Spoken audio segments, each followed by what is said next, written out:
Forget gurus. Forget anyone claiming to be an online business expert without going through the challenges of entrepreneurship themselves. The Real Money, Real Business podcast is here to prove the best insights in online business comes from your fellow online business builders. We dig into stories of entrepreneurs selling their business on the Empire Flippers marketplace so that you can learn how they made their business profitable, how they overcame obstacles, and what lessons they learned in their online journey. If you want to take your business and your knowledge to the next level, you've come to the right podcast. Let's get started.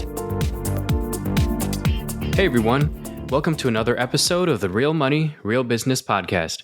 We record these interviews so potential buyers have more information about the seller and the business to help them make a buying decision. Now, before we dive in, let's go over a brief summary of this business. It's an Amazon FBA business created in May of 2015 in the automotive and electronics niches. The average monthly revenue for the business is $39,313 and makes an average of $14,402 per month in net profit. The assets included in the sale are an Amazon Seller Central account with 16 SKUs.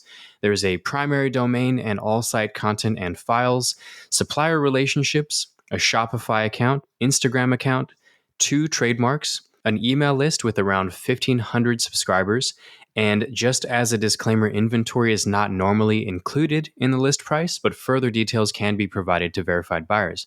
So for everyone listening, you can visit empireflippers.com/marketplace and search for listing 65423 to learn more about the business, or you can unlock this listing to start your due diligence if you're interested in purchasing this asset. So that's a brief overview of the business for sale. Let's hear from the seller with me today. So welcome to the show, Indrek. How are you doing today? I'm great. Thank you. Great. Well, I'm looking forward to learning more about you and your business. So to start us off, can you tell me a little bit about your background in building and running online businesses? It's a car niche. And I have been a car guy since I was little, and father was a car guy, and my brother is a car guy, and my grandfather was a car guy. So this runs in the family. And it just happened so that I needed a product and to work on my car, and so I had to look for it. And And so you found it. Yes, I found it. Yes. So I thought it might be helpful for other car people like myself. Nice. I love hearing that because, there are a lot of different ways that people will look for different products. They'll, of course, use the numbers or Jungle Scout or Helium 10 to look at where the opportunity is. But I love hearing when people choose a niche just based on their own world and what they love to be involved with. So that's great to hear. Out of curiosity, what was your first car that you were... Well, do you want to talk about that, what your first car was? My first car was a Legacy old Soviet, old Soviet car. So it was really well, it was the best car I had at the time, but not by today's standards. Yeah, well, starting point. So, and here you are having built this business and having built it quite successfully. So it has obviously led to some really remarkable places. So congratulations on that. So it's been several years now that you've had this business. So why are you deciding to sell it now instead of keeping it and growing it further? It's been almost 10 years. I ran this business even before I ran this business on Amazon. So I feel like I'm missing a lot of opportunities because I've been in this for a long time. I think some new, fresh look at the things might find good opportunities. And I think it's a good brand. I just don't want it to fade. So somebody can take it to the next level. Yeah. You know what? One thing that I've heard a lot from business owners is, and you're a little bit different because you have had this business for quite a while. So you've seen the entire life cycle of this business. But what I've heard pretty consistently is that a lot of business owners, they like building the business. They liked that initial, the creative part of it, but they knew that they were ready to move on when they could sense that they didn't like the operating part of it so much. And because of that, they didn't want the business to fade, as you said. So I think you're not alone in that feeling that you have. Yeah, I completely understand. So you've had this business for a while, and I'm sure it's been a journey, and you've learned a lot, and you've seen a lot of things some that haven't worked. So can you tell me about something that did work in this business that you think led to the success that you experienced? Yeah, consistency. Well, it's not always smooth sailing. It's rough waters, and then Amazon and outside Amazon just keep going. And in the beginning, I was answering all the customers myself, and I do this to this day sometimes. I was really looking after them so that they have their problems fixed. I was really going lengths for my customers, and it really served us great. And we have a lot of good feedback because of that. Yeah, that is great to hear that from somebody who has spent a lot of time as long as you have with Amazon, because I think some people can get disheartened if their first product launch doesn't go as well, or if it does go well, it just gets difficult and they realize that this becomes a game of providing excellent customer support, buying inventory, using your profits to buy more inventory and continuing that cycle. So, yeah, consistency. And so, was there anything you tried with this business that didn't work out as well? A lot of things, probably. We have tried influencers and new products. And at the end of the day, you just need to work on your core product, core customer. And this is where it is. There's nothing wrong with looking for new opportunities because you never know. But you cannot forget about the main product, improving it, and your customer. Who is your customer? So, did you try exploring other types of products, or did you make sure that you stayed or focused on your core products? We tried a few other products. Okay.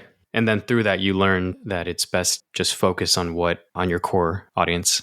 Yes, you only have so many hours a day. Okay.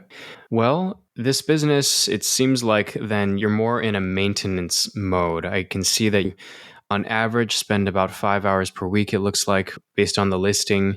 So can you tell me or describe the amount and the type of work that you do on this business for maintenance?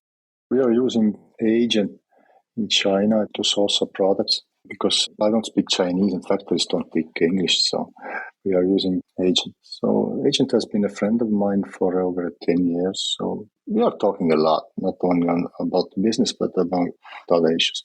Then I'm checking on my VAs. I have two part-time VAs.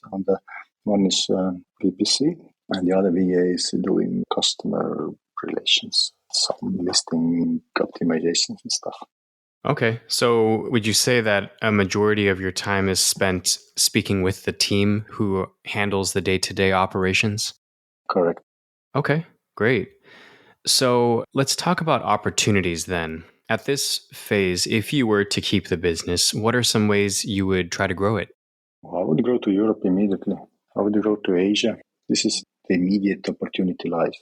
And was the reason why you didn't move to those markets because of the capital required or some other like regulations or something? I was selling in Europe. It was going really well, but I just burned out. It was a few years back and I just couldn't handle everything. So I had to choose. Got it. It is great to hear that if a buyer did want to grow in that area, that you have already seen and tested the opportunity there. And it seems like what you're saying is valid, that there is actually opportunity there to grow. Great. So that was the opportunity. Let's talk about the risks with this, either this business or this business model. So what do you think are the biggest risks with this business that a buyer should be aware of? I am not aware of any immediate risks about this business. There is always a risk because we are only selling on Amazon, but I don't see like a huge risk or something. We have never used black hat tactics or anything like that. We are in the clear. Yep. So just the risk of selling through a third party like Amazon. Yes, I think anybody who has experience with selling on Amazon or e-commerce is aware of those risks with anything that they sell. And as long as you're moving forward with white hat tactics, the risk is significantly lowered. So the last few questions to wrap this up, how much support are you willing to offer a new buyer? 30-day to 3 months support over the phone and email. Okay. And just confirming that you commit to a non-compete? Yes. Okay, perfect. And are you open to something like an earnout? I am open to. Okay. And the details of that, if anybody is listening to this, can be discussed directly with Indrek during a phone call. Okay. And last two questions. Putting yourself in the shoes of a buyer, why do you think this is a business worth buying? Well, for a petrol head like myself, I mean, who wouldn't want it? Yes, there is opportunities here, and there is some work to be done here. And it's an interesting journey if somebody wants to be a part of it. So, And by that, you mean like there are the growth opportunities if somebody wanted to take this over to Europe or other markets. yes. Got it. And did you call yourself a petrol head? Is that what people call themselves in this niche? I don't know what to call themselves. I'm just not part of that, but that sounds like something that people call themselves. I just wanted to make sure that's what you were saying. Would be. In a good sense, you would have to be like a car person at least. So you would have a general understanding, or it's better if you have a good understanding of how these things work. To be able to more adequately answer the customer support questions that come through. Yes, absolutely. That too. Okay. Well, last question then. Is there anything you would like to add that you think I might have missed during the interview? Probably not. All right. Well, if anybody does have any specific questions, then they can certainly schedule a call or a discussion with Indrek to ask more about the business. So I'm going to wrap this up here. So Indrek, thank you so much for sharing your story and joining us on today's episode. And I do hope your business is purchased in the near future and by the right buyer. Thank you. All right, everyone. Thanks for listening. To learn more and see if this listing has already been sold, head over to empireflippers.com/marketplace and search for listing number 65423. And if you're watching this on YouTube, click the link in the description to go straight to the listing. And once you've unlocked this listing, you'll be given everything you need to know about this business. So until next time, enjoy your digital journey.